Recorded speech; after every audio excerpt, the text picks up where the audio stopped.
Iran এবং আমেরিকার মধ্যকার দীর্ঘ উত্তেজনা এখন আর শুধু কথার লড়াই সীমাবদ্ধ নেই। সম্প্রতি দুই দেশের মধ্যকার সরাসরি সামরিক সংঘাত বিশ্বকে স্তম্ভিত করে দিয়েছে। যদিও বর্তমানে কাগজে কলমে একটি যুদ্ধবিরতি বা সিজফায়ার বজায় আছে, কিন্তু মাঠের পরিস্থিতি বলছে ভিন্ন কথা। আসলে কি ঘটছে পর্দার আড়ালে? আজ আমরা জানব ইরান ও আমেরিকার মধ্যকার এই চরম উত্তেজনার সর্বশেষ আপডেট।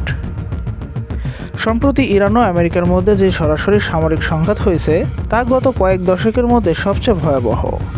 যদিও আন্তর্জাতিক চাপে দুই পক্ষ বর্তমানে সরাসরি বড় কোনো হামলা থেকে বিরত আছে, যাকে আমরা সিজফায়ার বলছি, কিন্তু এই শান্তি অত্যন্ত ভঙ্গুর।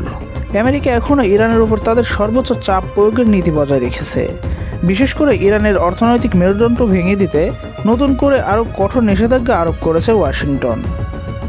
অন্যদিকে পারমাণবিক চুক্তি নিয়ে আলোচনার টেবিল এখনও সরগরম।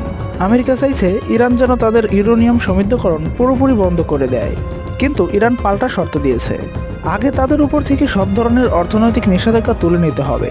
এই দুই পক্ষের অনড় অবস্থানের কারণে আলোচনা এক প্রকার স্থবির রয়েছে। এরই মধ্যে আজকের সর্বশেষ খবর অনুযায়ী পারস্য উপসাগরে দুই দেশের নৌবাহিনীর মধ্যে এক ধরনের স্নায়ু যুদ্ধ চলছে। আমেরিকা ওই অঞ্চলে তাদের সামরিক উপস্থিতি আরও বাড়িয়েছে, যার ফলে যে কোনো সময় এই যুদ্ধবিরতি ভেঙে যাওয়ার আশঙ্কা দেখা দিচ্ছে।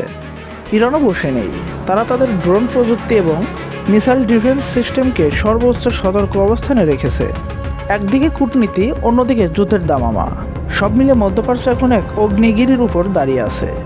শেষ পর্যন্ত বিশ্বকে কোন দিকে নিয়ে যায় সেটাই এখন দেখার বিষয়। তবে এই ছোটোখাটো সংঘাত ভবিষ্যতে বড় কোনো যুদ্ধের রূপ নিতে পারে। আপনারা কি মনে করেন, আমেরিকা কি পারবে ইরানকে চাপে রাখতে, নাকি ইরান তাদের অবস্থানে অনড় থাকবে?